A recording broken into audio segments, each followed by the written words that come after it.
Hi guys, I've got a lot of questions and comments about the 4-door LTD that you guys saw in the video when I did the video on this 2-door LTD. So I said I'd do a video of it, so I'm going to park this one over there by it and compare the two. Just go over some different options they have and everything, because this one is leaving tomorrow to go to the new owner. So I got to wrap up what I want to do with this one today. So I'm going to get this parked over there and we'll just kind of compare the two, a 4-door hardtop and a 2-door hardtop, and different options. So let me get it over there and get started. Okay, so I bought these two 68 Fords and the two maroon ones that we're going to talk about, all because the guy was doing so great on the bodywork of my parents' convertible, like this green one that I'm trying to restore. And now these things have just been sitting here deteriorating, and that's why I'm selling the 2-door LTD, because I found what I needed. I don't need parts off of it anymore, so I'm going to let it go. It's kind of embarrassing to even say what I've got wrapped up in these cars, but that's a 68 LTD 4-door hardtop, and that's a 68 XL convertible. And then we're going to talk about these maroon ones over here though right now. But I just want to say all 4 of these cars I bought as parts cars and models to get my parents' car back together, and this guy's just been dragging it out and dragging it out and dragging it out, so I found someone else that's going to help me get it finished up. So let's go talk about these maroon ones. Alrighty, here we got 2 maroon 1968 Ford LTDs, one 2-door hardtop and one 4-door hardtop. Again, I bought them as parts cars. The 4-door, it's already begun. It will be a parts car. It's a 428 car. This is a 390 car, which we talked about in an earlier video. They're both maroon, code B for the Ford color. I believe Mercury called it royal maroon. These wheel covers are for specific to the GT. I put these on there. It did have wheel covers just like that one on it when it showed up here. I just thought these looked better, and actually they are correct. They were specific to the GT, but you could order them across the counter as a dress-up model for any option, just like you could the 7-liter hubcaps from 66. So I threw them on there, and I wasn't going to let him go, but he wants them, and the originals are in the trunk, which we talked about in another video. But if he wants them, he can have them. I don't really need them. So I just want to go over and show a few different options. I mean, these cars here are a perfect example of how every option was a standalone option back then. You didn't have to order an option package. They both do have split seats, but this one over here is power, which was an option. Power seat was not an option on the passenger side in Ford. It was in Mercury and Lincoln, but not Ford. So you had to step up to a Mercury if you wanted a passenger side power seat. This one over here has the same split seats, but this one is manual. This car has crank windows. And see, we're going to do a video on this, but the floorboard's already been taken out of here. I needed it, and I'll explain why I've decided to go ahead and park this car out. It's not a great car. I'll do a separate video on it, so please don't start attacking me saying, oh, you need to save that car. You don't really get it. So I'll point out all the defects in another video. But this car's got manual windows. However, it was ordered with tilt wheel. See there? And cruise control, which the cruise control button is gone out of here. And also the speedometer cables are missing for the cruise control, so it could never work anyway. This car's got rear defog, 2 positions, a high and low. That blew out of that vent back there, just blew air up on the window. That's what your defog was back then. And this car has the speed control button here. And we'll go over here and look at this other car. They both have AM radios.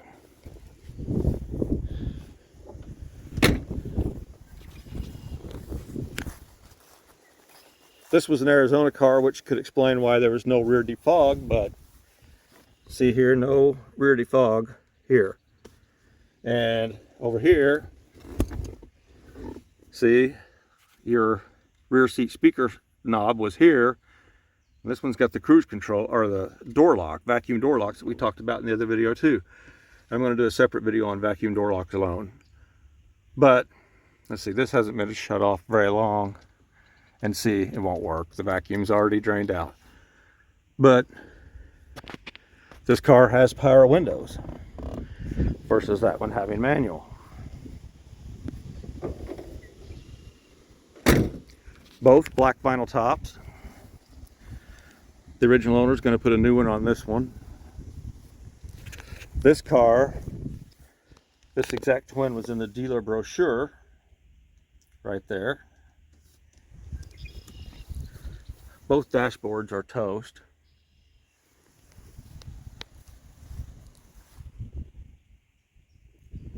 Dash pads are really hard to find for these things. Let's look under the hood.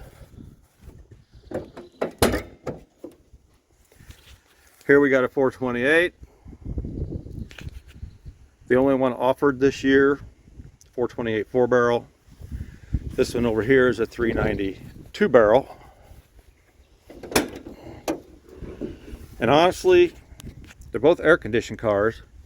And see, this one still has the AC fan shroud, where, like I said in the video before with this one, somebody put an electric fan on this one and it does work fine, but otherwise, without a sticker on the air cleaner, you couldn't tell these apart.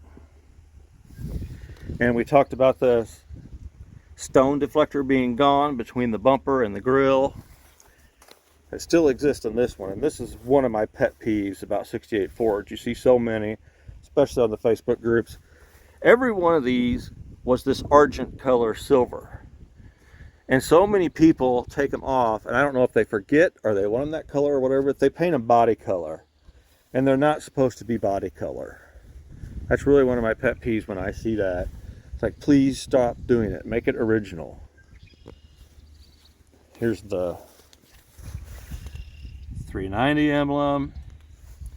Over here, we've got the 428 emblem. They made 21 different models out of this big body. In fact, since the dealer brochure is here, it's on the back. See there, 21 different models out of this full-size Ford.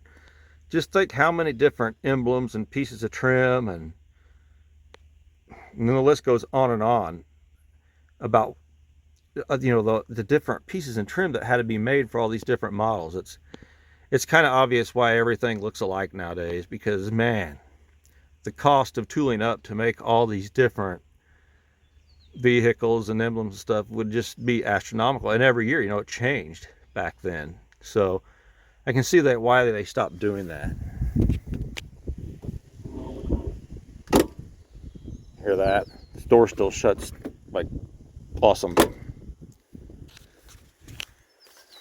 This pinstripe was factory on this car. With this car being repainted, we don't know what it had. I don't have a clue what somebody would have done with that one. See, you got the F missing off of this one, and every one of them is missing off this one. None of them were put back on. We'll step back and get a shot of that. That back bumper's been pulled out on the bottom. Somebody tugging on the car. The car has dual exhaust. I don't know if it came that way or not.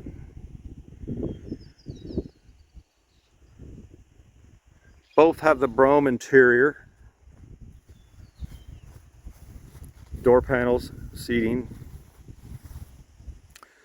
And there's one thing, let's see. Like, see here, on a lot of these LTD Broughams in 68, you see a cursive Brougham emblem right here on the glove box, and neither one of these have it. So I don't know what's up with that, if that was a mid-year thing or what.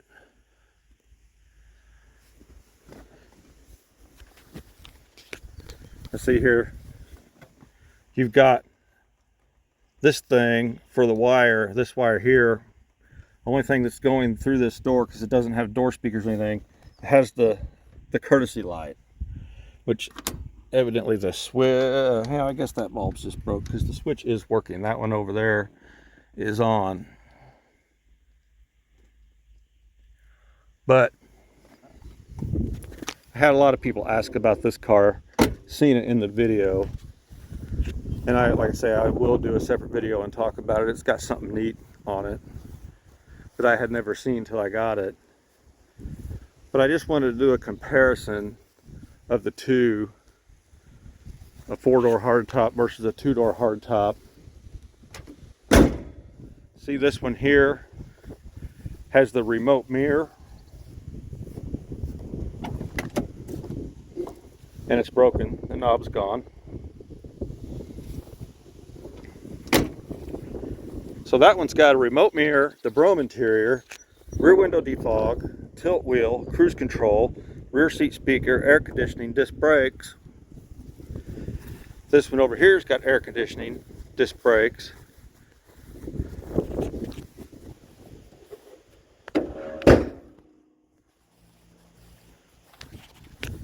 Power windows, power seat, vacuum door locks, no tilt, no cruise, no rear defog, no rear seat speaker, no remote mirror, just has the manual one. Neither one have the right hand mirror, which was, a lot of people don't realize this, but it even states it in here, that was not a factory option. See, it says here, remote control outside mirror. Let's see, can be adjusted. Let's see. Okay, right hand outside mirror. Available to match the standard left hand rear view mirror or optional remote control mirror. Where does it talk about that? And of course I don't have my glasses on. I didn't think about needing them. I left them in the house. Let's see. Remote control outside mirror. Okay. Here. And right hand rear view mirror on all models are available as dealer installed accessories.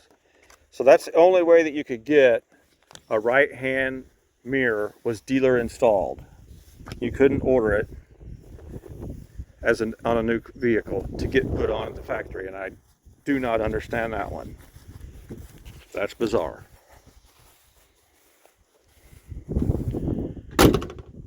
So this one does not have the correct antenna on it either. Has the right base, but that's not the right antenna. This one does have the correct antenna. So that's some differences, and just proof that everything back then was a standalone option. The 1968 Ford LTD, 2-door hardtop and 4-door hardtop. So I'm going to do a video just explaining how those vacuum door locks work on that car, and then I will also do a video on this car by itself and explain why I decided to go ahead and part it out. So please stay tuned. If you like this video, please hit the thumbs up. Please subscribe to my channel and leave me a comment. I really appreciate it. Thanks for watching.